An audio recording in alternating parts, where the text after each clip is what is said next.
আপনি যাই করেন, আমার কথা শোনেন, আপনি যাই করেন, যত পাপই করেন না কেন, নামাজটা ছাড়েন না। নামাজটাই আপনাকে ইনশাআল্লাহ পাপ থেকে দূরে রাখবেই ইনশাআল্লাহ। যে ব্যক্তি নামাজ পড়ে তার মধ্যে একটা মনের মধ্যে একটা ভয় কাজ করে যে আমি নামাজ পড়লাম, কিভাবে ঘুষ নিব? নামাজটা পড়লাম, কেন সুদ খাবো? নামাজ পড়লাম, কেন মানুষকে ঠকাবো? তার মনের ভিতর কিন্তু একটা সারা একটা নকিং হবেই। ইন্না সালাতা তানহা আনিল ফাহশাই ওয়াল মুনকার, সালাত আপনাকে সমস্ত অশ্লীল এবং গর্হিত কাজ থেকে বিরত রাখবে ইনশাআল্লাহ।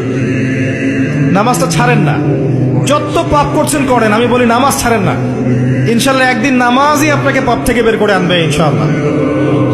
শয়তান আপনাকে হতাশ করতে চাইবে, শয়তান আপনাকে হতাশ করতে চাইবে যে তুই তো গার্লফ্রেন্ডের সাথে কথা বললি, রাতের বেলা পর্ন দেখলি, তুই তো ফ্রি মিক্সিং এ আছিস, তুই মাদক দ্রব্য খাচ্ছিস, তুই কাজে ফাঁকি মারিস, তুই ট্যাক্স আদায় করিস নাই, দুর্নীতি করছিস, তুই আবার নামাজ পড়বি কেন? শয়তান আপনাকে এগুলো বোঝাবে কিন্তু যে নামাজ তো আমার শোভা পায় না, আমি তো অনেক পাপী মানুষ।